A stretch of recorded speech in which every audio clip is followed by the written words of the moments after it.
शीतल और कृष्णा की नई नई शादी हुई थी। एक दिन शीतल की सास उससे कहती है, छोटी बहू, तुम दोनों की नई शादी हुई है, इसीलिए तुम्हारे चचेरे ससुर मतलब मेरे देवर ने तुम दोनों को खाने पे आमंत्रित किया है। ओह अच्छा, तो हमें उनके घर कब जाना है? हम लोग परसों जाएंगे। लेकिन मम्मी जी, परसों तो वो घर पर नहीं रहेंगे, तो जा भी नहीं पाएंगे। तुम चिंता मत करो, मैंने उनसे कह दिया है कि कृष्णा नहीं आ पाएगी, इसीलिए सिर्फ तुम और मैं ही जाएंगे उनके घर। क्यों मम्मी जी, सिर्फ आप और मैं ही क्यों? बड़ी दीदी नहीं जाएंगी क्या? मैं तो सोच रही थी कि मैं और बड़ी दीदी एक साथ जाएंगे। नहीं, उसको कहीं नहीं ले जा सकते। क्या तुमने उसकी शक्ल देखी है? देखने से ही मनहूस की छाया लगती है। ये सब आप क्या बोल रही हैं मम्मी जी? बड़ी दीदी का कितना प्यारा सा चेहरा है, आपको मनहूस लगता है? वह भला कैसे? ये सब सुन के शीतल की सास सोचने लगती है कि अरे बाप रे, सिर्फ 2 दिन हुए हैं इस घर में इसको आए हुए, और अपनी बड़ी जेठानी के लिए इतना प्यार कि मुझसे जवान लड़ा रही है। ठीक है, मैं भी देखती हूँ आखिर कब तक अपनी जेठानी के लिए इतना प्यार रहता है इसके मन में। क्या हुआ मम्मी जी? बड़ी दीदी को हम दोनों के साथ लेकर जाना ही पड़ेगा। और रही बात मनुष्यत की, यह सब फिजूल की बात है। आज के ज़माने में कोई इन चीज़ों को लेकर बातें भी नहीं करता, ना ही सोचता है। इसीलिए अच्छा है कि आप भी ये सारी बातें भुला दीजिए। छोटी बहू, तुम उम्र में छोटी हो और तुम्हारे हिसाब से तो सब नहीं चलेगा। अच्छा चलो, फिर भी अगर मैं तुम्हारी बात मान भी लूं तो पूरा गांव थोड़ी ना मानेगा। मतलब माँ जी, आप ये सब क्या बोल रही हैं? मुझे कुछ समझ में नहीं आ रहा है। मतलब साफ है, तुम्हारी बड़ी जेठानी का जो रूप है उसे देखकर सिर्फ मैं ही उसे मनहूस नहीं समझती हूँ, पूरा गांव यही सोचता है।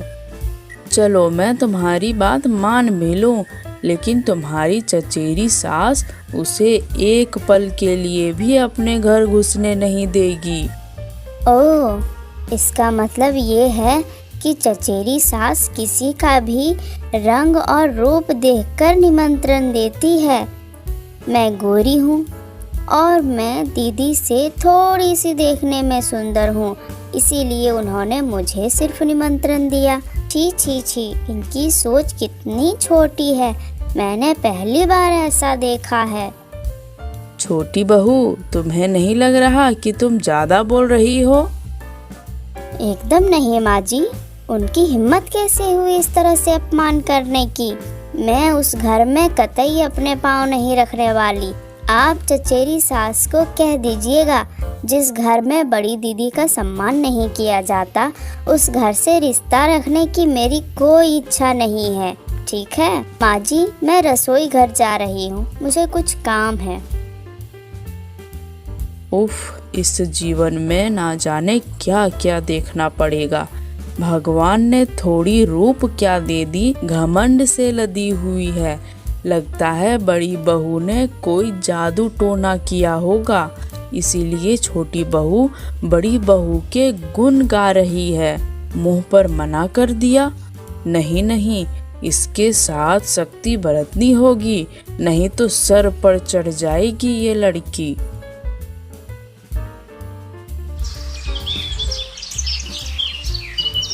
बड़ी दीदी, आप रोज खाना बनाती हो, आज मैं खाना बनाऊंगी। आप क्या मुझे घर के काम काज सीखने नहीं देंगी क्या? आप छोड़िए, मैं करती हूँ। अरे बुद्धू, ये क्या बोल रही हो? इतनी गर्मी में खाना पकाने की आदत नहीं है तुम्हें। जाओ अपने कमरे में जाओ और आराम करो। इतनी गर्मी में रसोई घर में मत बैठो। एकदम नहीं, आज मैं आपकी एक भी नहीं सुनने वाली। आज आप मेरे पास बैठकर मेरी गलतियां सुधारेंगी, आपको आज मुझे खाना पकाने देना ही होगा। ठीक है, इतनी बार बोल रही हो तो तुम खाना पका लो, पर अगर सासू माँ को पता चला तो बहुत डांटेंगी। क्यों डांटेंगी? इतने सालों से आपने सभी का ख्याल रखा है, ये क्या आपका ही काम है? आपका ख्याल कौन रखेगा? आप पूरे दिन खाना बनाओगी और घर के साथ सारे काम करोगी और मैं घर में सिर्फ आराम करूँगी? नहीं, वो सब नहीं होने वाला। आप हटिए जरा, हटिए, मुझे बैठने दीजिए। कुछ समय बाद क्या बात है छोटी बहू, तुम खाना क्यों बना रही हो? किसने कहा तुमसे खाना बनाने के लिए? बड़ी बहू ने? नहीं माँ जी, बड़ी दीदी ने नहीं कहा। वो तो मुझे खाना पकाने ही नहीं दे रही थी, मैंने ही जोर जबरदस्ती किया है। अच्छा छोटी बहू, तुम क्या मेरी एक भी बात एक बार में नहीं समझ सकती हो? मैंने कहा ना तुमसे चूल्हे के सामने से उठने के लिए। आज मेरी 2 सहेलियां तुम्हें देखने के लिए आने वाली है। वहाँ तुम सज धज के बैठोगी और यहाँ तुम चूल्हे के सामने बैठकर अपना रंग काला कर रही हो। काला रंग हो जाएगा तो समझ में आएगा क्या होगा। वैसे भी मैं बड़ी बहू के काले रंग और मनहूस चेहरे की वजह से समाज में मुंह दिखाने के लायक नहीं बची हूँ। अब तुम दोनों के वजह से लोग मुझे देखकर छी छी छी करेंगे। तुम्हारी दोनों बहुएं इतनी काली और बदसूरत दिखती है। ओहो, तो आपके लिए बाहर की सुंदरता ही सब कुछ है? बड़ी दीदी तो इतनी अच्छी इंसान है, उनका मन साफ है, बिना कुछ कहे आप सभी के सारे काम करती है, सब सहती है। आप लोग बड़ी दीदी के साथ इतना गंदा व्यवहार करते हैं और फिर भी वह कुछ नहीं कहती, बस सहती रहती है। छोटी, ये सब क्या बोल रही हो तुम? चुप करो, जाओ यहाँ से। माँ जी जो बोल रही है वो करो, जाओ। मैं तो इधर ही हूँ, यहाँ मैं सब कुछ देख लूँगी, संभाल लूँगी। शीतल सोचती है कि ठीक है, आज मैं कुछ तो ऐसा करूँगी जिससे सबको अच्छा सबक मिल जाएगा।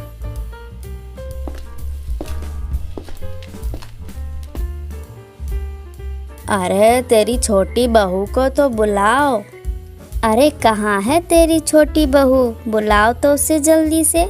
हम इतनी दूर से आए हैं उससे मिलने के लिए, इतना इंतजार करवाएगी तू? अरे तू बड़ी उतावली हो रही है उससे मिलने के लिए। अरे हाँ, मिलना तो पड़ेगा ही। मैंने सुना है कि तेरी छोटी बहू रूप में माँ लक्ष्मी और गुण में माँ सरस्वती जैसी है। मैं उससे मिलने के लिए बड़ी उतावली हो रही हूँ, जल्दी से बुलाओ तो उसे। छोटी बहू, ए छोटी बहू, कहाँ हो तुम?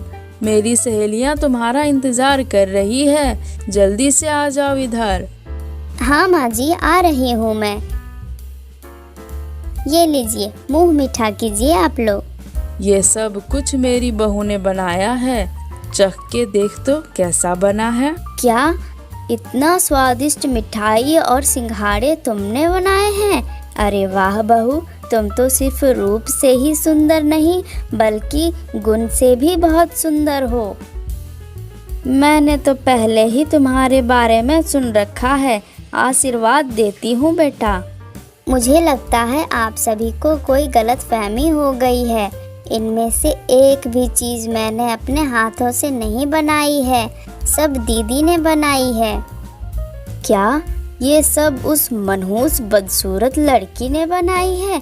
तुमने हमें अपने घर क्यों बुलाया है? अपमान करने के लिए या उस अपशगुनी के हाथों से खाना खिलाने के लिए? दीदी बहुत खराब है देखने में, है ना? और मनहूस भी है। और आप बड़ी सुंदर समझती है अपने आप को। आप तो बंदरिया की तरह दिखती है, फिर कोई समस्या नहीं। ए लड़की, तुम अपने आप को बहुत सुंदर समझती हो ना? थोड़ी अच्छी क्या हो दिखने में, कुछ भी बोलती रहेगी। क्या करूं, जिसका जैसा किस्मत। मैं सुंदर हूं दिखने में, इसीलिए आप लोग मुझे सुंदरी बोलते हैं, और आप लोग बदसूरत है दिखने में, इसीलिए मैं आप लोगों को बदसूरत बोलती हूँ, मनहूस बोलती हूँ। अच्छा, एक बात बताइए, आप सभी को ऐसे बंदरिया जैसे शक्ल कहाँ से मिला है? छोटी बहू, तुम हम लोगों की ऐसी बेइज्जती करके हमें कष्ट दे रही हो। मैंने तुम्हें अपनी सहेलियों से इतने प्यार से मिलाया और तुमने ये किया। माँ जी, बहुत कष्ट हो रहा है ना, बहुत अपमानित लग रहा है ना आपको। इसी तरह बड़ी दीदी को रोज रोज आप लोग इतने सारे ताने देते हैं, भला बुरा कहते हैं, तो उनको भी ऐसे ही कष्ट होता होगा, उनको भी दुख पहुंचता होगा। ये बात याद रखना, इस दुनिया में भगवान ने किसी को भी संपूर्ण करके नहीं भेजा है, सभी में कोई ना कोई कमी रहती है। इसीलिए किसी के रूप या गुण के विचार से पहले आप अपने अंदर देख लीजिए। और हाँ, आप जितना कष्ट दूसरों को देंगे, उतना कष्ट आपको भी वापस मिलेगा। याद रखिएगा इस बात को।